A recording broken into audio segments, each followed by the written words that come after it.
group adi poma de rata sani te ka e fele fele ka de fele de beto la de ist ka be zarpe ka sa te e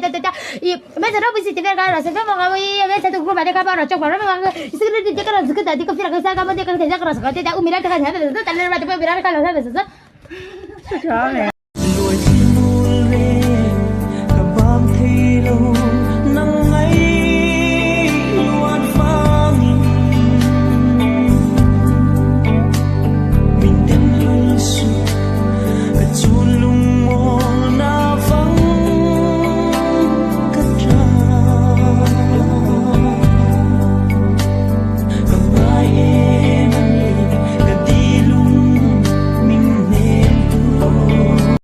mình mù đàn phim tè cái hồng nhang cái gì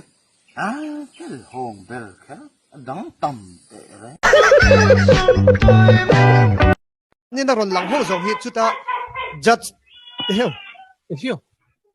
ông gì nghe khôi giải thiếu khen nghe giải năng mà đi nó giải tăng giờ tên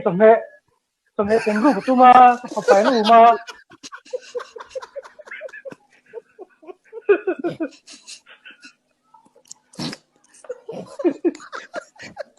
mà Amak hết tiếng theo đàn tê là phun miệng rồi bằng cái sặc lâu mì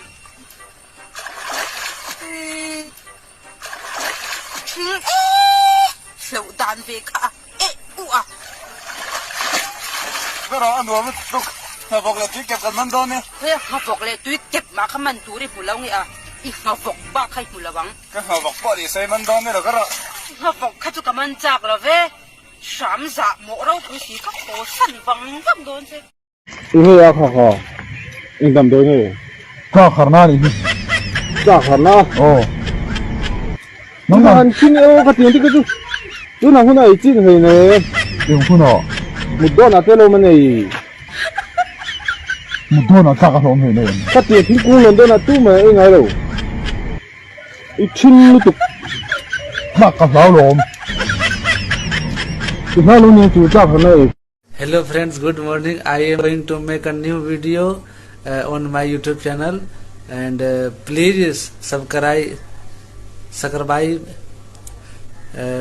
please subscribe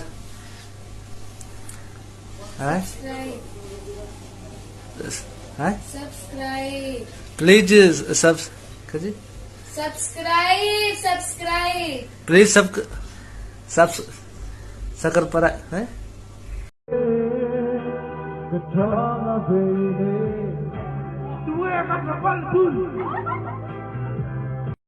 bạn tùy đòn em hoa là ngó thì cần đôi cần bật lúc nghe ăn ác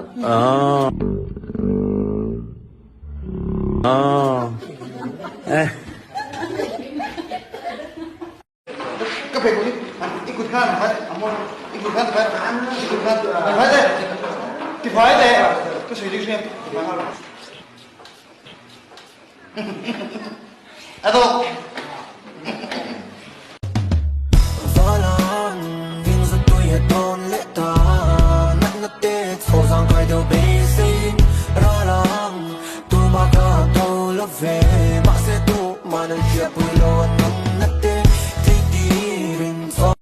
helai a thok liam lai mutu hi a oma in belok teng monila la ni ti zona ni hi tilai helai dor a hian ni ta hian a chua ta hian ti zona tin mo tilai ai mu da kan te la em mam lo